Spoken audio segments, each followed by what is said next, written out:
एक समय भगवान विष्णु और माता लक्ष्मी के विवाह की तैयारियां चल रही थीं। पूरे ब्रह्मांड में उत्सव का माहौल था। देखो देखो, सबको निमंत्रण मिल चुका है। हाँ, पर गणेश जी को क्यों नहीं बुलाया गया? विष्णु भगवान ने कहा, महादेव और बहन पार्वती को तो बुलाया है। यदि गणेश उनके साथ आना चाहें तो आएं। परंतु उनका भोजन बहुत अधिक है, इसलिए बेहतर है कि वे न आएं। गणेश जी दिन भर में 1.25 मन मूंग, 1.25 मन चावल, 1.25 मन घी और 1.25 मन लड्डू खाते हैं। दूसरे के घर जाकर इतना खाना उचित नहीं। देवताओं ने योजना बनाई कि यदि गणेश जी आते भी हैं तो उन्हें घर की देखरेख में लगा दिया जाएगा। गणेश जी चूहे पर चलते हैं, वे धीरे धीरे पीछे रह जाएंगे। तब तक उन्हें घर की रखवाली सौंप दी जाएगी।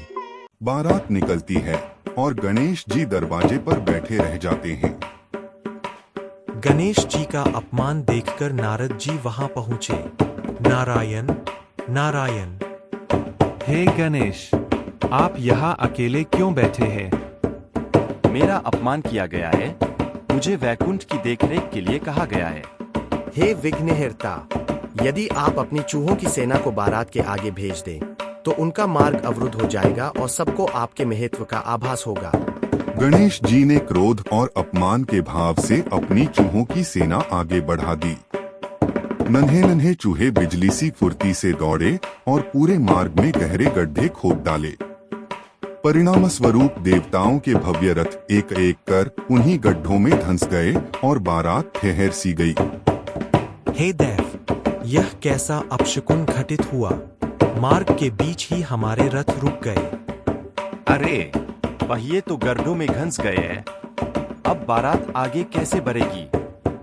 जब कोई उपाय सूझा ही नहीं तो नारद जी की आंखों में एक गहरी चिंता और आशा का मिश्रण झलकने लगा।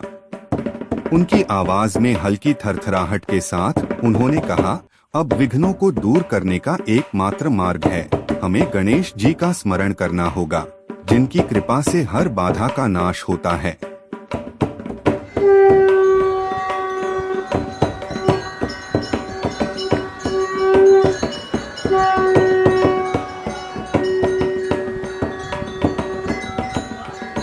उसी समय गणेश जी की आज्ञा से देवताओं ने धरती से एक लोहार को तुरंत बुलवाया, मानो वही संकटमोचक बनकर उनकी राह सरल करने वाला हो। गणेश जी की असीम कृपा से चिंता मत कीजिए, मैं अभी इन टूटे हुए पहियों को ठीक कर दूंगा और आपकी बारात फिर से आगे बढ़ेगी। उसने आंखें मूंदकर श्रद्धा से गणेश जी का स्मरण किया और चमत्कारिक रूप से पल भर में सभी टूटे हुए पहिए ठीक होकर पहले से भी मजबूत हो गए। सभी देवताओं ने गणेश जी की जयकार की और बारात सुरक्षित गंतव्य तक पहुंच गई। भगवान विष्णु और माता लक्ष्मी का विवाह संपन्न हुआ। जय हो विघ्नहर्ता गणेश जी की। अगर आपको कहानी और हमारा प्रयास अच्छा लगा हो तो हमारे चैनल जोड़ी की पौड़ी को लाइक करें, सब्सक्राइब करें और दूसरों के साथ शेयर करना बिल्कुल न भूलें। मिलते हैं अगले वीडियो में।